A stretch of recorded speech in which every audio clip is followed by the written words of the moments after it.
Terima kasih atas waktunya. Baik, di sini saya akan membawakan presentasi selanjutnya ya, itu terkait bagaimana F5 solusinya terkait dengan BI Snap ini. Gitu. Baik, jadi sama-sama telah kita tahu ya, BI sudah banyak sekali disinggung tentang Snap tadi di awal, bahkan standar dari Bank Indonesia terkait sistem pembayaran ya. Bagaimana nanti ini adalah sistem pembayaran API terbuka nasional ya yang diterbitkan oleh Bank Indonesia untuk menciptakan industri dalam sistem pembayaran yang nantinya akan menjaga sehat, kompetitif dan inovatif tentunya ya. Kurang lebih seperti ini standar teknis dan keamanan di BI Snap. Ada 13 poin sebetulnya mulai dari tipe arsitektur, kemudian format data, karakter encodingnya gitu ya, kemudian HTTP metodenya, dan lain-lain sampai ke arah business continuity plan, kemudian sampai ke standarisasi keamanannya gitu ya. Bagaimana ya F5 itu nanti bisa membantu Bapak Ibu semua, perusahaan Bapak Ibu semua terkait bisnisnya untuk bisa kita comply. Secara garis besar, dari semua standar teknis yang ada di regulasi BI Snap ini ya, kita melihat ada 4 poin sebetulnya. Yang penting ya, di mana F5 ini dapat bantu rekan-rekan sekalian itu bisa comply dengan regulasi BI Snap tuh. Pertama, kita melihat dari API manajemennya. Ya, ini berkaitan dengan bagaimana nanti kita mengatur metode HTTP yang digunakan, kemudian bagaimana mengamankan channel transport komunikasi data antar API client dan API providernya gitu ya. Kemudian bagaimana mengatur standarisasi URI dan API dan lain-lain.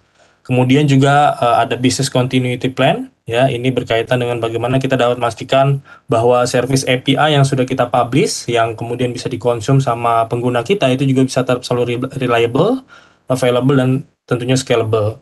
Kemudian juga berkaitan dengan application security, karena ketika kita sudah mempublish API kita, boleh jadi yang akan mengakses API kita itu nggak hanya legitimate user aja ya, atau customer-nya kita, melainkan juga API kita bisa dipublish oleh malicious user. Nah, ini kita mesti proteksi sehingga kita dapat menghindari dari serangan-serangan yang tidak kita inginkan.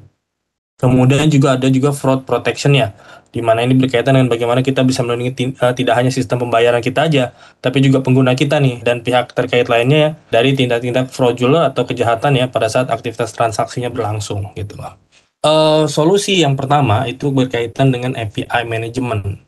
Nah, tentang API management ini kurang lebih standarisasi yang dari BI Snap, yaitu seperti komponen HTTP method ya, itu diatur, dan metode yang di-allow itu ternyata ada 4 poin seperti kayak post, get, delete, dan put, dan ini sangat common sekali. Kemudian juga untuk secure channel communication-nya ya harus bisa transport layer 3 TLS-nya versinya.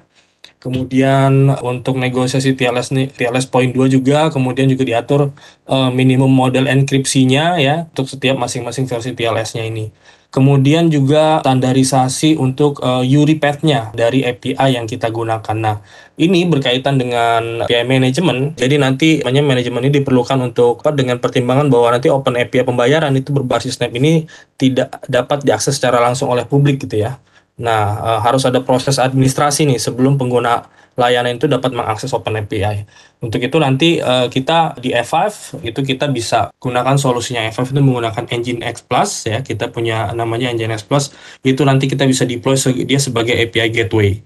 Plus juga ada API Connectivity Manager-nya in case kalau nanti instance Nginx Plus ini cukup banyak, kita butuh satu manajemen central point-nya untuk bisa manage API gateway-nya ini. Nah, di Nginx Plus itu nanti kita akan banyak sebetulnya bisa kita lakukan, termasuk ya kita bisa comply juga dengan standar yang ada di BI Snap ya. Kita bisa atur komponen HTTP method apa aja yang bisa kita allow, karena sebetulnya di API gateway-nya kita di Nginx Plus itu nanti partner atau klien itu nanti setiap dia melakukan API call itu harus diterima dulu sama gateway-nya F5 di Nginx-nya, dan itu akan nanti kemudian kita bisa proksikan ke backend service-nya di belakang ya. Berikutnya juga kita ada yang namanya Nginx Management Suite. Ini sebetulnya tadi ya kalau kita balik ke sebelumnya itu kita ngomongin Nginx as API Gateway, itu kita sebetulnya ngomongin data plan-nya itu ya. Artinya setiap request dari API call atau request dari klien itu akan diterima sama API Gateway. Dan API Gateway ini kita bilang sebagai data plane-nya. Nah, kalau nanti kebutuhannya semakin banyak, kita butuh scale up API Gateway ini karena ingin mengakomodir banyak service yang akan naik ya ke production misalnya. Nah, tentunya mungkin akan dibutuhkan tuh instance yang banyak sebagai API gateway-nya. Dan Nginx Management Suite ini lebih ke area management suite-nya gitu ya, management plan-nya sebetulnya. Kenapa sih kita bisa perlu Nginx ya? Kenapa harus pakai Nginx? Terutama untuk bisa comply dengan Basecamp. Pertama ya, kita ada fitur security-nya, kita bisa provide a JWT authentication untuk melakukan authentication dan authorization-nya, kemudian juga Nginx sudah VIP compliance, kemudian kita juga ada secara native, kita sebetulnya sudah ada fitur WAF-nya gitu ya, di dalam Nginx Plus ini sebetulnya. Kita bisa memproteksi backend endpoint microservices kita itu dari serangan-serangan seperti kayak SQL injection, kemudian juga udah ada layer 7 DDoS-nya juga gitu ya. Itu sudah include. Strength-nya kita sekarang di Nginx Plus, walaupun mungkin teman-teman sudah pernah tahu juga bahwa Nginx Plus itu juga punya versi open source-nya ya gitu ya. Di open source-nya itu kalau kita ngomongin tentang health checks, dia baru sebatas passive health checks ya, nggak bisa active health checks. Jadi Nginx nggak bisa langsung ngecek ke endpoint-nya langsung. Nah, kalau dengan Nginx Plus itu bisa gitu ya. Kemudian sudah support high availability sama sudah ada real time monitoring. Nah, dan di Nginx ini karena software base sangat lightweight sekali untuk diinstal, itu sangat mudah sekali scalable-nya gitu ya. Kita punya fitur DNS based service discovery ya, kita bisa discover endpoint kita itu based on DNS. Kita juga ada key value store, gimana secara kita bisa ngontrol traffic kita secara dynamic menggunakan RESTful API. Kemudian juga kita bisa support clustering, di mana nanti misalnya kita punya sebuah area workspace atau namespace service terpisah, di mana kita punya dua API gateway yang kita jadikan sebagai cluster. Dengan begitu sebetulnya kita sudah aktifkan nih reliability availability-nya. Gitu. Jadi secara tidak langsung ini kita bisa comply juga dengan poin dari business continuity plan-nya yang ada di BI Snap sebetulnya. Nah, berikutnya ini kaitannya sama ada dua sekaligus ya. Tadi kan kita ada 4 poin. Ada API management, ada business continuity plan, sama application security. Nah, solusi yang berikutnya dari F5 ini bisa mengcover dua poin tadi. Itu bisa business continuity plan sama application security-nya.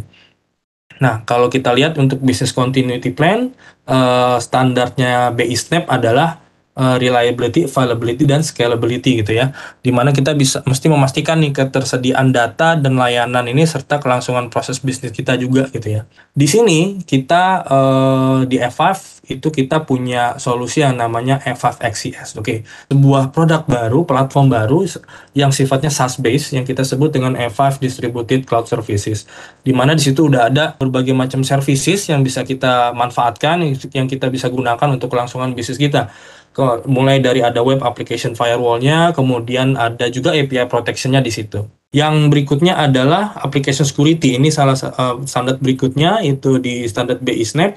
Ya, adanya aspek keamanan ya, di mana nanti kita perlu ada proteksi nih yang berkait dari serangan web-based application ya seperti SQL injection, cross-site scripting maupun juga DDoS, terutama DDoS di layer 7 sebetulnya. Nah, itu bisa ada proteksinya di F5XCS Web Application dan API Protection, plus juga ada API Rate Limiting untuk kita proteksi API, karena emang BI Snap kita tahu ini adalah standar Open API, makanya kita ada solusi ini.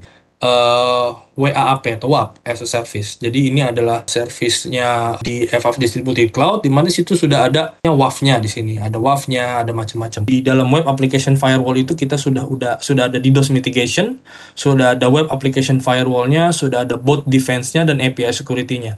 Dan semua ini fitur ini itu sangat-sangat bisa digunakan dan bisa sangat bisa digunakan untuk bisa comply dengan BI Snap, terutama terkait bagaimana kita mengamankan aplikasi kita, mengamankan service API pembayaran kita gitu ya. Distributed Cloud ini, konsol ini sifatnya SaaS ya, kita bisa gunakan SaaS-nya ini tuh di aplikasi kita yang mungkin deploy-nya ada di mana-mana ya, ada di multi cloud, di on-prem, di edge, itu nggak masalah kita aplikasi kita di deploy di everywhere. Gimana salah satu compliance dari BI Snap yaitu adalah fraud protection-nya. Fraud protection-nya di BI Snap ya, kita perlu untuk bisa mencegah, kemudian kita perlu untuk mendeteksi, kemudian memitigasi, kemudian untuk kita bisa menganalize fraudulent activity-nya gitu ya. Dan provide alerts untuk officer-nya. Ini kita punya solusi yang namanya bot defense. solusinya kita untuk kita bisa comply dengan standarnya BISAP terkait dengan fraudulent activities gitu ya. Nah, kita menggunakan bot defense di mana karena kita tahu ya bot defense ini fundamental itu adalah secara fundamental adalah bentuk threat yang berbeda ya compare dengan kalau kita ngomongin pengamanan menggunakan WAF. Biasanya kalau WAF itu kaitannya sama security yang berkaitan dengan vulnerability, tapi kalau bots biasanya itu kaitannya sama dengan automation gitu ya. Dan secara impact itu punya signifikan loh ya, karena berkaitan dengan bisnis dengan bot itu kita mengalami hal-hal seperti kayak account takeover, carding, gift card fraud, inventory hoarding, dan scrapping. Nah, FF aware akan hal itu karena kita tahu bahwa dengan application security saja sebetulnya tidak cukup. Jadi butuh proteksi yang lain ya, selain dari WAF, selain DDoS mitigation, selain API security, kita butuh untuk memproteksi dari hal-hal yang berkaitan seperti kayak transaction protection, identity proofing, sama anti fraud. Jadi kita aware akan hal itu, makanya di FF kita punya yang namanya FF Distributed Cloud Bot Defense. Ini kita di FF kita bisa analyze nih transaction proactively, secara proaktif kita bisa analyze transactionnya. Kita juga bisa ngenalin nih aktivitas fraudulent yang menggunakan bot ini, apakah dia melakukan retool pada saat dia berhasil terdeteksi sehingga bisa dimitigasi. Gagal, biasanya attacker akan melakukan retooling to botsnya. Nah, kalau udah retooling, tujuannya dia adalah untuk bisa melewati dari pendeteksian sistem dari di targetnya itu. Nah, itu kita bisa ngelakuin otomatis nih, mengenali bot itu sedang melakukan retooling.